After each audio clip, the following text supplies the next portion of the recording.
पाणी रिवासुरान, जैसे देवराज इंद्र के द्वारा चलाया हुआ वज्र अमोघ है, जिस पर गिरेगा, पहाड़ पे गिरे तो धूल बना के फेंक दे, वज्र का ऐसा प्रभाव है। ऐसे ही वो तुम्हारा क्षमा, तुम्हारा मंगल साप होते भारी। हम ये अंदर से चाहें भी ना कि उसको कष्ट मिले, मंगल, भगवान तुम्हारा मंगल करें, श्री जी मंगल करें, बस तुम्हारे हृदय में ये होना चाहिए। साधु का अस्त्र शस्त्र उसका क्षमा है। हे युधिष्ठिर, अब क्या जानना चाहते हो? किम तच्छौचम भवेदेन विप्रः शुद्धा सदा भवेत तदिच्छामि महाप्राज्ञ श्रोतुम धर्म भृतांबर। हे महाप्राज्ञ, हे महर्षि, मैं जानना चाहता हूं कि पवित्रता किसे कहते हैं और उपासक हर समय कैसे पवित्र रह सकता है। ऐसा रहे तो पवित्र कहा जाएगा। तो मार्कंडेय जी ने कहा, वाक शौचम कर्म शौचम चयच्च शौचम जलात्मकम त्रिभि शौचैरुपेतो यः स्वर्गी नात्र संशयः। हे युधिष्ठिर, 3 प्रकार का पवित्रता का स्वरूप वर्णन किया गया है। वाक शौच, वाक पवित्रता, वाणी की पवित्रता। वाणी की पवित्रता है झूठ मत बोलो। अगर कहीं भूल से अन्यत्र झूठ निकल जाए तो संतों के सामने झूठ मत बोलो, तो उस झूठ का समापन हो जाएगा, नाश हो जाएगा। एक घर तो त्रिभुवन में ऐसा रखो जहां तुम खुले रहो।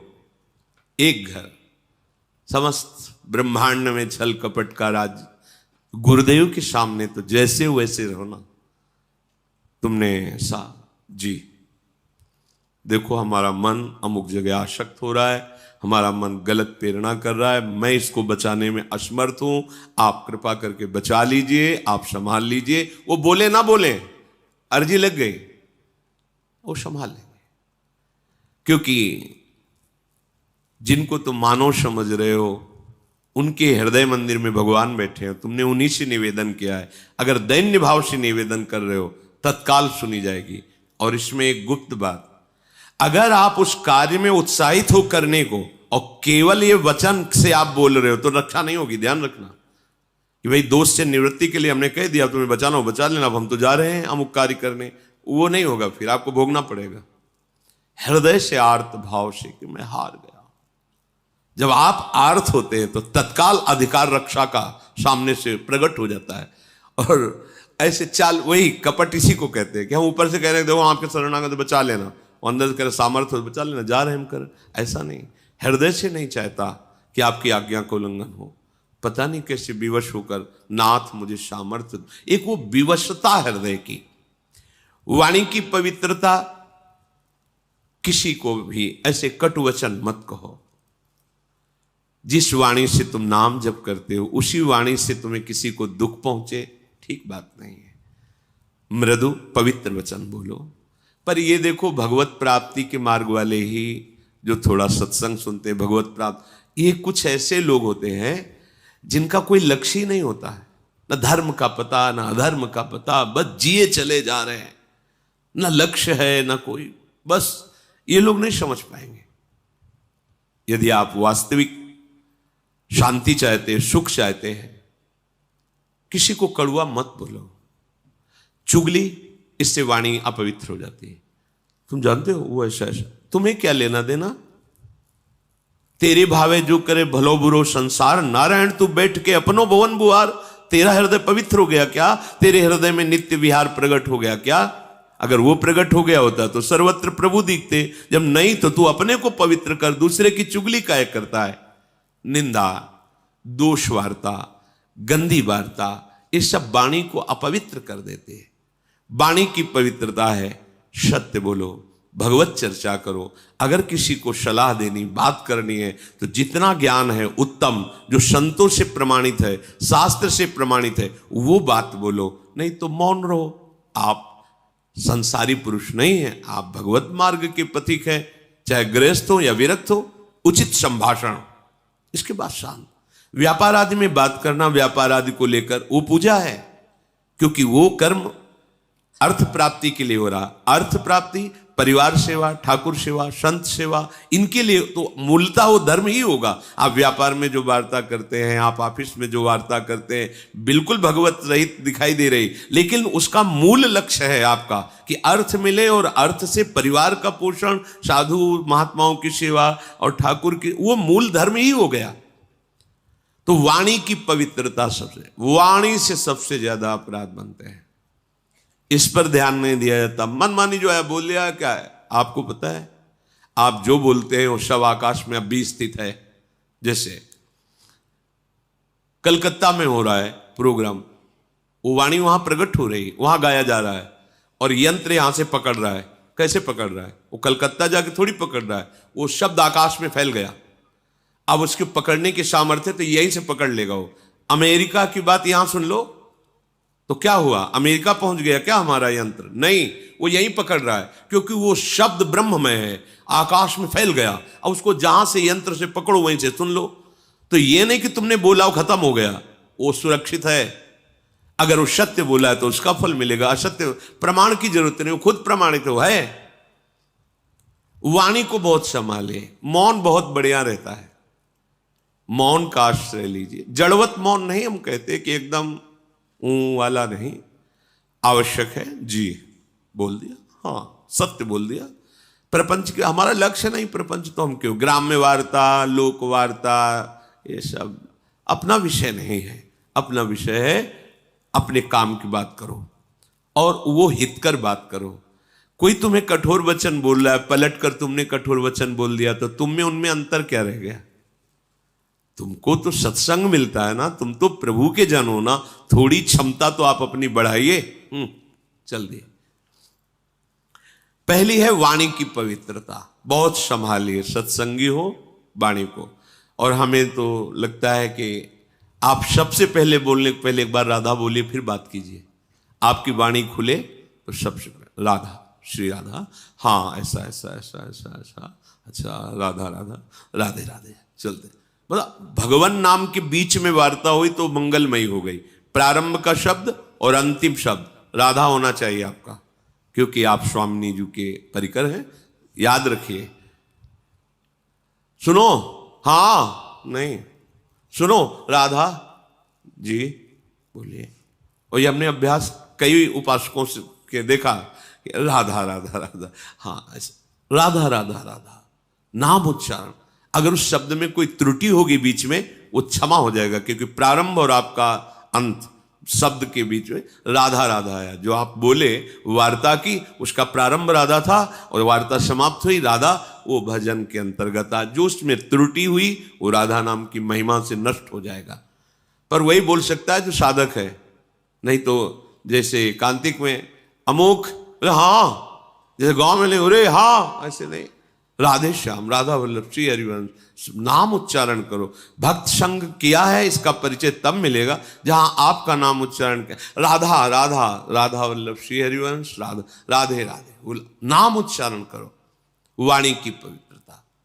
फिर कह रहे हैं कि शरीर की पवित्रता। शरीर की पवित्रता के लिए कई बार वर्णन हुआ है, जैसे शौच आदि में रज का प्रयोग। आप जैसे विरक्त हैं या गृहस्थ हैं, आपको मंत्र मिल गया है, तो अब ऐसे नहीं कि जहां मनाया खड़े लघु शंका कर दी, ऐसे चल दी। कोशिश करो। वैसे तो आजकल बोतलों में जल रखते हैं, छोटा गिलास रखा, या वो वैसे टेम्परेरी गिलास भी आते हैं, वो छोटे छोटे जो चाय आती, वो पास है। लघु शंका गए, जल लिए, मूत्रेंद्रिय का प्रक्षालन किया, फिर हाथ धोया, फिर राधा वल्लभ श्री हरिवंश, राधा वल्लभ श्री हरिवंश, राधा वल्लभ श्री हरिवंश आचमन किया, और थोड़ा जल लेके से वो नाम जप करो, मंत्र जप करो, पवित्र हो हर समय। शौच गए, उतने ही कपड़े पहनो जितने आवश्यक हैं, जो धोने में काम आए। नहीं तो आजकल बाथरूम की व्यवस्था है, दरवाजा बंद, आप अगर बार बार कभी शौच लगे तो कमर से स्नान कर ले, यहाँ से हाथ धो लिए, और हर छिद्र में जल, आंख में कान में ऐसे जल ले करके, नाक में ऐसे, और कुल्ला करके पवित्र हुए। बाहर निकले, रज लगाया, तिलक लगाया, आप भगवत स्वरूप हैं, पवित्र हैं। ये जो मनमानी आसुरी भाव नहीं, फिर बुद्धि भ्रष्ट हो जाएगी, समझ में ही हमारी बात नहीं आएगी। बात समझ लेना। अगर आपका शरीर पवित्र नहीं है, वाणी पवित्र नहीं है, मन पवित्र नहीं, तो उपासना किस बात की हो रही? बोले दिखावे की क्या जरूरत है? ये सब बहिर्मुख लोगों के वचन। तस्मात् शास्त्रम प्रमाणम, शास्त्र आज्ञा कर रहा है। कई बार मन को समझाना पड़ता है। जैसे कोई आप प्रसाद दे दें और मुख में डाल लिया, और जहां मंत्र चलाने की कोशिश करो तो पहले अंदर से अभ्यास आता है, झूठा है, नहीं नहीं ये तो प्रसाद श्री जी का लिया है, ऐसा रज हर समय पास, जरा सा ऐसे, जरा सा एक कण भी दांत में लगा कि रज गई। अब आप मंत्र जप कर सकते हो, अगर पानी की व्यवस्था आचमन नहीं, रज। आपको ऐसा लगता है कि जल की व्यवस्था नहीं, तो आप कहा है आप एक झोली रखिए जिसमें चरणामृत है, रज है, आप उपासक हैं, तो आप वो रज निकाले, जरा सा ऐसे कर लिया और हाथ में हो गया, पवित्र हो गए आप। हर उपाय है, पर पवित्र जल से, रज से। वाक शौचम और कर्म शौचम, शरीर पवित्रता। अब कर्म पवित्रता, अब इसमें ज्यादा सावधानी की जरूरत है। हमारा कोई कर्म अपवित्र ना रहे। अपवित्र कर्म होता है धर्म विरुद्धाचरण, कोई ध्यान ही नहीं देता, चाहे जितना हल्ला मचाओ कोई ले। तभी तो संत जन हार करके फिर मौन हो जाते हैं कि चलो नहीं कोई संभलने वाला, लगो हार गए। बड़े बड़े महापुरुष वर्षों उपदेश देने के बाद जब देखा कोई परिवर्तन नहीं, तब का 1,00,000 नाम जप करके आओ हमारे सामने, तब हम तुम्हारे प्रश्न का उत्तर देंगे। नहीं तुम प्रश्न करते रहोगे, उत्तर मिलता रहेगा, समझ में कुछ आएगा ही नहीं। नाम जप नहीं है तो पवित्रता हृदय में नहीं, कैसे बात समझोगे संतों की? तुम्हारी मलिन बुद्धि संतों की बात तक पहुंच जाएगी क्या? कर्म शौचम, कर्म शास्त्र प्रमाणित, गुरु उपदिष्ट। कोई भी कर्म ऐसा जो अधर्माचरण कहलाता है, वो हृदय अगर थोड़ा सा भी धर्म में चल रहा है तो आपका हृदय उत्तर देने लगेगा। ये गलत है, ये गलत। ज्यादा जानकारी के लिए रजिस्टर रखने की जरूरत नहीं है, वो हृदय ही है, वो बता देता रहेगा यहां गलत हो रहा है, सावधान हो जाए। नहीं समझ में आ रहा, संतों से पूछ लीजिए, भगवान से पूछ लीजिए। सच्ची कहते हैं, तुम हृदय में 1 मिनट शांत होइए और प्रभु से पूछिए, स्वामी प्रभु ये कार्य मुझे लगता है गलत है कि सही, आप अगर सही है तो हृदय शीतल हो जाएगा, गलत है तो जलन और संशय हो जाएगा। बस फिर अब उसको मत कीजिए। सही कार्य के लिए पहली पहचान है हृदय शीत। मन की बात नहीं हम कह रहे हैं, हृदय में एक शीतलता आ जाएगी। एक जैसे आपका सही प्रश्न का उत्तर आपको समझ में आ गया तो एकदम हाँ, ऐसे हृदय में आ जाएगा, हाँ ठीक है कीजिए, उत्साह आ जाएगा। अगर उसका जलन होने लगे, संशय खड़ा हो जाए, निषेधात्मक अंदर से संकेत हो, बिल्कुल मत कीजिए। वैसे शास्त्र स्वाध्याय नित्य इसीलिए करना चाहिए कि हमें क्या करना है क्या नहीं करना है, इसकी जानकारी हमें शास्त्रों से मिलती है, संतों के वचनों से मिलती है, सत्संग से मिलती है। तो हमारा जब वाणी शुद्ध हो, शरीर शुद्ध हो और कर्म शुद्ध हो, तो जो परम शुद्ध आत्म स्वरूप है उसमें आपका अनुभव हो जाएगा, आपका प्रवेश हो जाएगा, अपने स्वरूप में प्रवेश हो जाएगा, अर्थात शुद्ध ज्ञान आपके अंदर प्रकाशित हो जाएगा। और हे युधिष्ठिर, ये जितने सूर्य आदि ग्रह हैं ये बड़े भयंकर होते हैं। ये जब अपने प्रतिकूल जगह पर होते हैं, जिसके ग्रह में, कुंडली में, नक्षत्र में, ये बड़ा भयंकर प्रभाव कर देते हैं। पर यदि नाम जप किया जाए तो ये उसके लिए प्रतिकूल जगह पर बैठे हुए भी सौम्य, सुखद और मंगलकारी बन जाते हैं। महाप्रभु हरिवंश चंद्र जी ने कहा है, जो पे कृष्ण चरण मन अर्पित तो करिहे का नवग्रह रंक। ये बेचारे नवग्रह तुम्हारा क्या बिगाड़ लेंगे यदि कृष्ण चरण में मन तुम्हारा अर्पित है। राधा राधा राधा, समझो ये जितने ग्रह हैं बड़े भयंकर हैं। प्रतिकूल जगह पर बैठे हों तो बड़े बड़े को नष्ट कर देते हैं। पर कह रहे जो जप परायण है, नाम जप करता है, उसके लिए प्रतिकूल जगह पर बैठे हुए भी, बोले 7.5 शनिचर चल रहा है, वो वहां बैठा जरूर है पर वो सौम्य होगा आपके लिए, सुखद होगा आपके लिए, मंगलकारी होगा। क्या? नाम जप। अगर भगवान की शरण में हो, भगवत सन्मुख हो, नाम जप कर रहे हो, तो कोई भी प्रतिकूल स्थान पर बैठा हुआ, विपरीत स्थान पर बैठा हुआ ग्रह आपका अनिष्ट नहीं कर सकता, और उल्टा वो आपको सुखद, सौम्य और मंगलकारी होगा। अब लोग इन सब के लिए बाहरी उपायों में भटकते हैं कि ऐसा है तो ऐसा कर ले। कुछ नहीं, नाम जप करो, इससे सब ठीक हो जाएगा। जो उपासक नाम जप करता है तो भयंकर रूप वाले, सूक्ष्म रूप रख के प्रवेश करने वाले, क्रूर कर्म कराने वाले, ये जो राक्षसी भाव है, ये उसके हृदय में प्रवेश नहीं करते, आक्रमण नहीं करते। सर्वे नानुगतम चैनम दारुणाहा पिसितासनाहा घोर रूपा महाकाया धर्षयंती द्विजोत्तमम।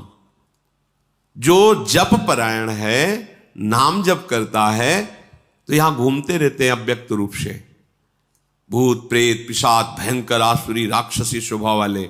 जब आप अपवित्र हैं, भगवत विमुख हैं, देखो उनके कर्म कैसे थे। अरे यार घोर राक्षस है, बिल्कुल दया नहीं आई, ऐसा कर दिया, तो उसके ऊपर आविष्ट हो गया।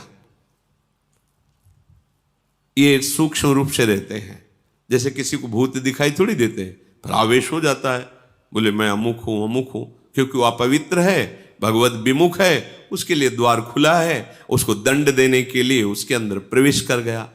भयंकर रूप वाले या सूक्ष्म रूप वाले या विशालकाय क्रूर कर्मा, गलत कर्म कराने वाले, ये जो राक्षस हैं, जो आसुरी भाव हैं, ये जप परायण पर कभी आक्रमण नहीं कर सकते। इसलिए राधा राधा राधा, बड़ा भयंकर है संसार, तुम्हें समझ में नहीं आ रहा। राधा राधा राधा राधा।